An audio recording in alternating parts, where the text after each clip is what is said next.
বাস্তবায়ন করা আছে গণতন্ত্র ও মানবাধিকারের কথা, কিন্তু আমরা গতকাল দেখতে গেলাম পুলিশ আমার শিক্ষার্থী চালাতে ধরেছে, তাকে কথা বলতে দিচ্ছে না। আমরা ৫৩ বছরের বাংলাদেশ পেয়েছি, এই বাংলাদেশকে আমরা দেখতে পেয়েছিলাম। আমাদেরকে কথা বলার অধিকার দিতে হবে। আমরা চাই কোটা সংস্কার আন্দোলনকে কেন্দ্র করে শিক্ষক শিক্ষার্থীদের উপর হামলা, মামলা ও আটক শিক্ষার্থীদের মুক্তি এবং শিক্ষার্থীদের হত্যার বিচারের দাবিতে নিপীড়ন বিরোধী শিক্ষক সমাবেশ করেছে ঢাকা বিশ্ববিদ্যালয়ের শিক্ষক সহ অন্যান্য বিশ্ববিদ্যালয়ের শিক্ষকরা। বৃহস্পতিবার সকাল ১১টার দিকে বিশ্ববিদ্যালয়ের অপরাজেয় বাংলার সামনে এই সমাবেশ করেন তারা।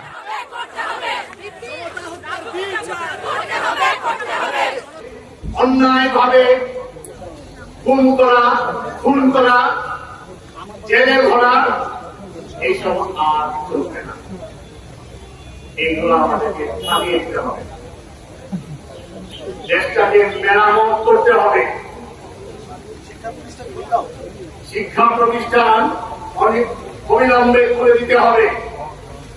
আমরা ক্যাম্পাসে থাকতে চাই, আমরা আমাদের ছাত্র ছাত্রীদের মাঝে থাকতে চাই। অন্যেরা যেমন বনে সুন্দর, শিক্ষকরা শিক্ষার্থীদের মাঝে সুন্দর, আমরা তাদের মাঝে থাকতে চাই। ক্যাম্পাসে কখনো সশস্ত্র বাহিনী, পুলিশ, আইন শৃঙ্খলা বাহিনীকে দেখতে চাই না।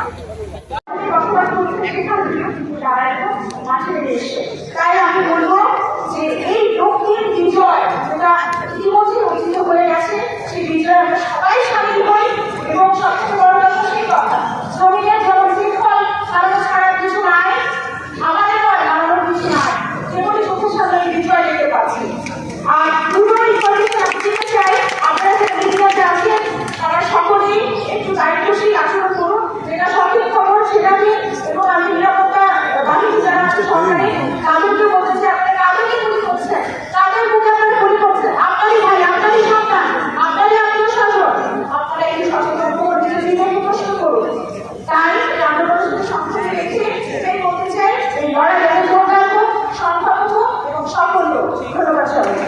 আমাদের সবাইকে 11 তারিখ রবিবার দিন 11টার সময় এইখানে আমাদের সাথে যোগ দেওয়ার জন্য ধন্যবাদ সবাই।